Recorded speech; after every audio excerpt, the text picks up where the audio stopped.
ভগবান বলল নারদুল দেখো এবার আমার খেলা। ভগবান দ্রৌপদীকে এত বসন দিল মা, এত বসন দিল যে দুঃশাসন টানতে টানতে ক্লান্ত হয়ে গেল, টানতে টানতে ক্লান্ত হয়ে গেল বাবা। তবু দ্রৌপদীর আর বস্ত্র হরণ হলো না। এবার দুর্যোধনকে ডেকে বলছে দাদা তুমি একটু সমস্ত স্ত্রী তাদের শরীরে এক টুকরো বসন নেই, কোনরকম করে নিজের চোখ দুটি বন্ধ করে আগুন লাগাতে যা, তাহলে কি হয় বাবা, নিজের ঘরে আগুনটা আগে লাগে। নিজের ঘরে সূর্যদেব অসন্তুষ্ট হয়েছে, তোমরা যদি দুটি হাত তুলে সূর্য প্রণাম করতে পারো তাহলে আমি তোমাদের বসনগুলো ফিরিয়ে দেব। তাই ব্রজগোপীরা বললেন মা কি করলেন গো, ওই গোবিন্দের কথাকে মান্য করে দুটি হাত তুলে সূর্য প্রণাম করলেন। বাপি কেমন জবা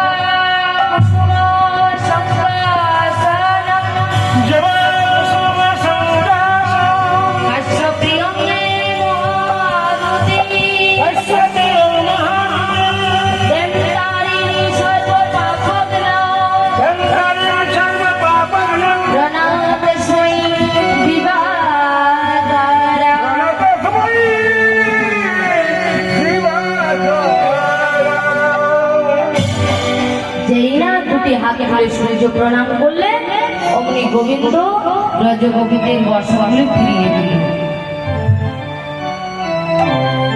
এবার ব্রজগোপীদের বসনগুলি ফিরিয়ে দিয়ে বলল রে ব্রজগোপী আমি তোমাদেরকে পরীক্ষা করেছিলাম, আমার পরীক্ষায় তোমরা সকলে উত্তীর্ণ হয়েছে, তোমাদের অবশ্যই মনোবাসনা পূর্ণ হবে, তোমাদের সঙ্গে রাস করব আগামী শারদীয়া পূর্ণিমা রজনী। আজ সেই রজনী, আজ সেই রজনী গোবিন্দ করলেন কি, ওই গভীর বৃন্দাবনে প্রবেশ করে শারদীয়া পূর্ণিমা চাঁদকে দর্শন করে ওই কদম বৃক্ষের তলায় দাঁড়িয়ে